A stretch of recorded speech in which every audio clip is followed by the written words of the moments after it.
Meeting के दौरान पीर बुरहान के कंटेनमेंट जोन की पाबंदियों को हटाने के सिलसिले में भी इंतजामिया को मुतवज्जा किया गया। ईद के लिए लोग बेचैन हैं और इन्हें अपनी बुनियादी जरूरत की चीजें हासिल करने के लिए मोहल्ले से बाहर निकलने नहीं दिया जा रहा है। ऐसे में जिला कलेक्टर ने यकीन दिलाया कि जल्द ही म्युनिसिपल कमिश्नर और जिला एसपी से बात करके पीर बुरहान कंटेनमेंट जोन के पाबंदियों को हटाने के बारे में कोई फैसला किया जाएगा। जनरली गाइडलाइन ऐसा है कि पहला पेशेंट आने के बाद 28 दिन के बाद अपन वो कंटेनमेंट एरिया डिकंटेनमेंट करते हैं, तो हमारी उसी हिसाब से हमारा काम चालू है। भले अब डिकंटेनमेंट ना कर पाए, लेकिन हम वो कंटेनमेंट एरिया एडजस्ट करने का पावर कलेक्टर और कमिश्नर को दिया है। हम बैठेंगे और हम उस हिसाब से हम सोचेंगे, क्योंकि अभी वहाँ का सर्वे भी हो चुका है। अभी वहाँ के 90 और 100 सैंपल लेके सब नेगेटिव है, तो अभी हमारा सर्वे भी कंप्लीट हो चुका है, तो अभी हम उस पर हम विचार करेंगे।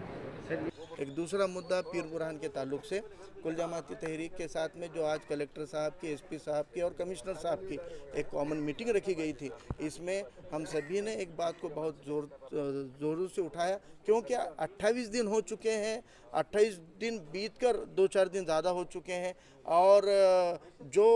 पेशेंट थे उनका कोई हिस्ट्री नहीं है, उनके किसी रिलेटिव को नहीं हुआ, पूरे मोहल्ले में उस फॉलोअप में इतने 30-32 दिनों में कोई पेशेंट नहीं मिला है। तो हमने रिक्वेस्ट की थी कि ये पूरा कंटेनमेंट एरिया निकाल दिया जाए, लेकिन क्योंकि प्रोटोकॉल के हिसाब से प्रशासन ने हमको यकीन दिलाया है कि जो नए रूल्स आए हैं, जहां पेशेंट है उतने ही गली के अतराफ में कंटेनमेंट किया जाएगा और बाकी के पूरे मोहल्ले को राहत पहुंचाने का वादा प्रशासन की तरफ से किया गया है। तो उम्मीद है कि इंशाल्लाह आज रात में या कल सुबह तक पीर बुरहान का जो कंटेनमेंट का एरिया है, इंशाल्लाह उससे वहाँ के लोगों को भी राहत मिलेगी।